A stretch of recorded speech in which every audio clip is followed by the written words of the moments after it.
Britain will create a new sanctions regime to target the leaders of networks that smuggle tens of thousands of people into Britain each year, as well as the Chinese makers of the boats and motors they use. Keir Starmer plans to set up a sanctions regime targeting people smugglers as the UK Prime Minister seeks to deliver on an electoral pledge to smash the gangs, helping asylum seekers enter the country via irregular routes. Plans for sanctions on the finances of people smuggling networks will prevent, combat, deter, and disrupt irregular migration.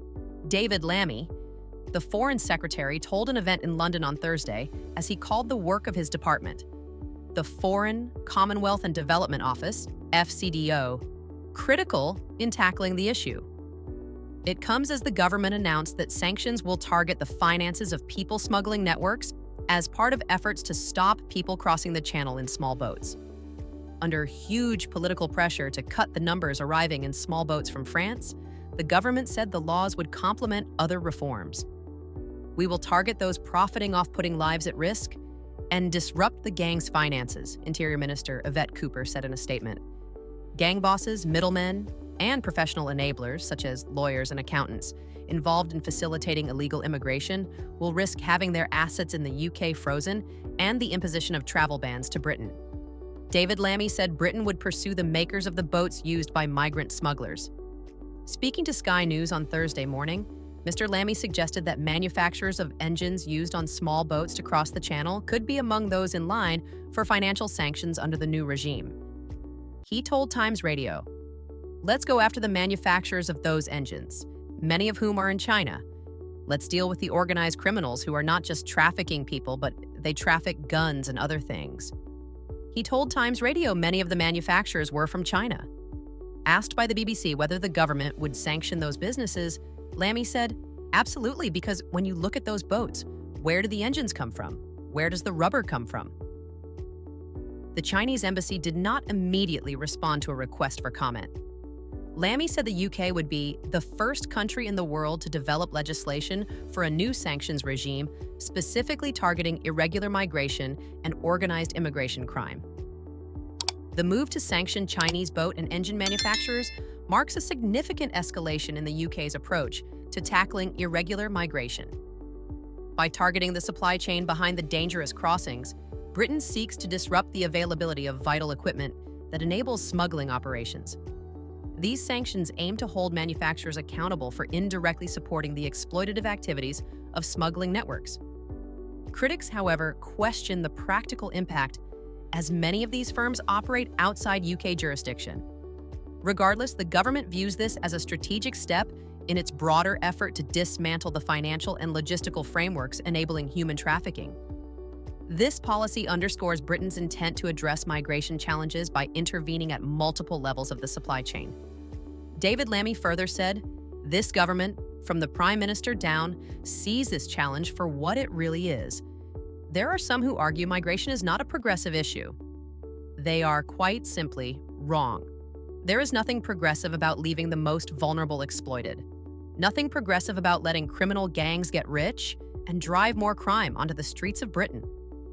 The government said the sanctions would be in place by the end of the year and enable authorities to ban those linked to people smuggling from entering Britain, punish those trying to do business with them, and freeze assets. It's unclear how effective the measures will be, since British authorities can only freeze assets that are in the UK, and most of the smugglers are based elsewhere.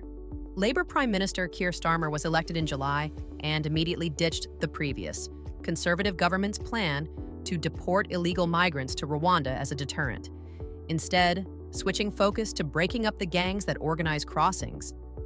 Migrants from North Africa, the Middle East, Europe, and elsewhere pay thousands of pounds to traffickers for places in small inflatable boats that then try to cross one of the world's busiest shipping channels to reach the English coast.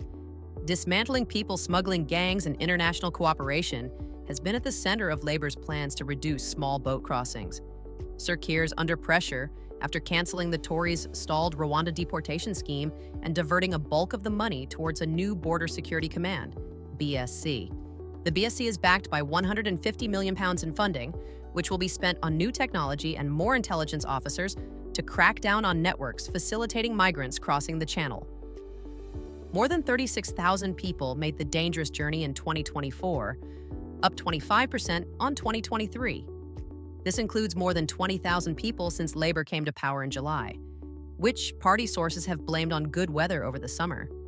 As crossings have increased in recent years, so too have concerns about the humanitarian and security implications. Many of the migrants, including families and children, risk their lives on flimsy boats in a bid to reach the UK. The government's action to smash the gangs is intended to stop these perilous journeys before they begin, targeting those who profit from human suffering.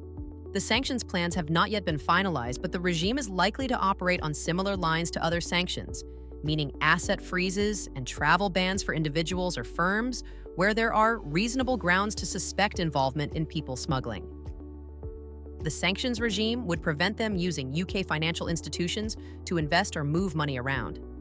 If the new scheme is in line with the UK's other regimes, such as those aimed at tackling terrorism, cyber attacks, or Russians linked to the war in Ukraine, breaches of sanctions could be a criminal offense, punishable by up to 7 years in prison.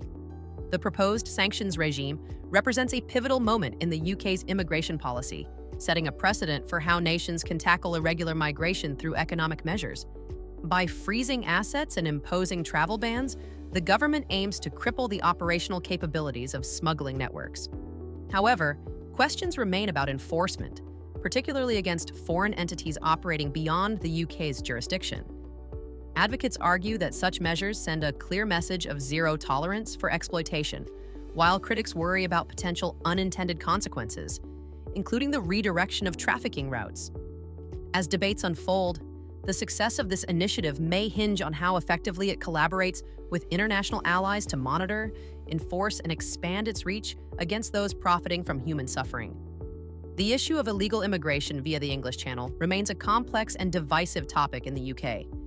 However, the government's latest move signifies a firm stance against the criminal networks exploiting vulnerable people and threatening the safety of the nation's borders. Your perspective matters. How effective do you think these sanctions will be in curbing illegal migration? What role should international cooperation play in tackling irregular migration? Let us know in the comments below. If you found this video insightful, don't forget to subscribe and hit the notification bell for updates on similar stories. Share your thoughts in the comments below. Your voice matters in these discussions. See you next time.